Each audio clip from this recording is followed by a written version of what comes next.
How has the U.S. been trying to work with these Pacific Island nations? I know there was a meeting a few months ago.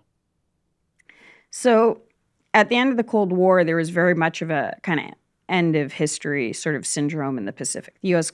closed a lot of embassies, withdrew interests, and delegated quite overtly, actually, Melanesian strategic management to Australia. So Melanesia would be what we're talking about, Papua New Guinea, Solomon Islands, Vanuatu, and to Australia, and Polynesian management to New Zealand. Now, there is a whole other section of the Pacific, which is the U.S. freely associated states in the Micronesian region, which is in the north, which I think needs to be discussed separately. But in the context of those two, that was sort of delegated away through the Five Eyes construct. Okay, so there's three Nesias. There's the Melanesia, which is closer to Australia, Polynesia, which is also near Australia, but it's near New Zealand as well. It's like New Zealand to Hawaii. Okay. And then Micronesia is north of the equator. And China is telling all of them, I need you. Yeah. Very good. Yeah. And these are dumb names. Okay. These are French colonial names. If you think about it, Polynesia well, if means... it's French, it's, you know. So Polynesia means a lot of islands. Micronesia means small islands. And Melanesia means Black people islands. Mm-hmm. Oh, this is deeply problematic. Yeah. So, but you know the French. Yeah. Well, we haven't rewritten those things, and the people of the Pacific, it's not real to them. If you're in a country like Kiribati or Fiji, you've got a lot of history in a lot of different parts of that area. So you don't care what the French call you. Well, you do now because it's been institutionalized. Or you kind of get grouped. Yeah. I think this is what happens with, like, in the U.S., Asian American Pacific Islander. What does that mean? It's just like this giant, like, melange of all these different cultures that don't necessarily agree or get along with each other. Asian people are like 2/3 of all people, right? So and just throw the Pacific Islanders in there because they're just too small to be. So I think, like, is that what you're saying, Cleo? That, like, all these places have a lot of history with each other, and then we're just being like this group, that group. Yeah, and they have a history with each other. But they're also all very different. Mm-hmm. So you look at Papua New Guinea, it has more territory and more population than New Zealand. Like, it's not a small country. I think it's about 9 million people, and it's bigger than New Zealand. Then you look at Tuvalu, and it has maybe 10,000, 12,000 people as an independent country, and they're all low-lying atolls. So these are very different. Or, the Palau is a U.S. freely associated state. The U.S. is responsible for its defense and security. It plays baseball. It drives on the right side of the street. And whereas if you look at Tonga, they drive on the left. They have a king. It's a whole different system. But I cannot believe they drive on the left. Yeah, it's barbaric. It is. They also don't have a single traffic light in the country. Oh, wow. And drive very slow. I have questions. Yep. How does that work? Without the traffic lights? With traffic circles, right? You have traffic circles. I think there's one or two. Like, there are not a lot of people. This is the thing to focus on here, I believe. I'm concerned. Well, I guess the issue is, like, what is the United States' security interests in these tiny islands, Black people islands, etc. And there's also, by the way, Indonesia, which theoretically is India's island, right? I mean, the names in the region make no sense. Hey, considering how China treats names, that's brilliant. Mm-hmm. Those islands have been India since ancient times. But yeah, so what is the U.S.'s security interests in these countries, and why is China so interested in causing chaos? So according to this map, we can put one up on screen, I think. If you are China and you want to get your massive PLA Navy out of the South China Sea, you need to break the first island chain. So the first island chain is that chain of islands that's, it's Japan, Taiwan, Philippines, all the way down. And there are only a few channels through there where you can move your submarines, where you can safely overfly. That's why Taiwan is so important. If you take Taiwan, you've broken the island chain. And as Grant Newsham, who's also been on your show, has talked about, all those other countries become petrified because if the U.S. couldn't defend Taiwan, how are they going to defend anybody else? And so they cut as fast a deal as they can with China, possibly leaving Japan on its own, but cut off, and maybe Australia or not. But that's what that first island chain looks like. But once you've taken Taiwan, the security perimeter doesn't start kind of from those islands in the South China Sea and go out. It starts from Taiwan, and then it goes out for China. That means those Pacific Islands. So if the U.S. is positioned on those Pacific Islands, they can push back. They can do the reverse, the island hopping like the Marines did. This is basically the World War II map.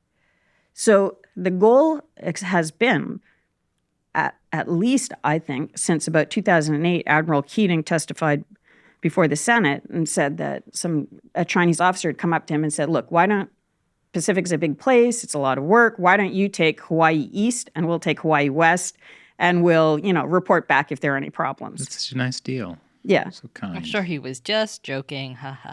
Yeah, the CCP telegraphs its punches, and I think they mean it. And in order to be able to do that, you need to be able to have influence, if not control, in the Pacific Islands. Yeah. So, one of the things that we talked about, before on the show is going back to the Solomon Islands. China wants to build a naval base on the Solomon Islands. The Solomon Islands has denied that this is ever going to happen, but I'm almost sure that China wants it to happen, and the likelihood of it happening, despite China saying they're never going to do it, that almost makes it more likely. Well, they said they'd never militarize the South China Sea, right? So we know that they stick to their word on strategic things. So in other words, if China were to have a naval base on the Solomon Islands or on any of the Pacific Islands, what's basically happening now is that China has hopped through that first island chain. Yes. They're basically flanking Taiwan at that point. Right. Yes. So then they can attack Taiwan from not just the west across the Taiwan Strait, but they can attack from the east. Yeah. And also, it makes it much harder. They can implement a blockade. They can move naval ships to these Pacific Island naval bases in peacetime to prepare for war, and then they've got the ships and the aircraft and whatever there ready to go for when they actually launch the invasion. Yep. So what I think they tend to do is try to keep it below a trigger threshold. So that's where they would use the maritime militia, the fishing fleet, things like that. So they might not call it a naval base. It might be a major fish processing location. Okay. But processing fish and also guns. Yeah, and some sort of and in fact they tried to set up in the Marshall Islands. There's a case recently of two people who came from China. They became Marshallese, and then they tried to set up a special economic zone on Rongelap Atoll, which would have essentially functioned like a country within a country, which would have had different visa entry requirements, different customs requirements. So they could have set up a system where the Chinese ships were coming in, you didn't know what was there, and the warehousing was there and all that sort of stuff. This was on an atoll that had been largely depopulated because it was contaminated during the Castle Bravo nuclear tests in the 50s. So not, you would think, an ideal location to set up a kind of a tourism and economic development site. But what that meant was the local MPs from the region were very keen to take Chinese money to look into some economic development for the region. Now, the reason we know about all this is because they were indicted and they've been extradited to New York, where they're standing trial, that couple. And the FBI published a lot of their communications, which included how much they were paying off these MPs in the Marshall Islands. And it was like $7,000, $22,000, very small amounts. And they almost managed to bring down the government of the Marshalls in 2018. So it is nice when couples do things together. They were indicted for bribery? For money laundering and foreign corrupt Practices Act, I think. And they almost toppled a government. They almost toppled a government of a country that recognizes Taiwan and that for which the United States has defense and security responsibility. That's pretty crazy. Is that why they and is the site of the Kwajalein missile base, U.S. ballistic missile base? Sorry. Is that why they ended up in New York? They ended up in New York because they were running the money in part through an NGO affiliated to the United Nations that was registered in New York. Oh, okay.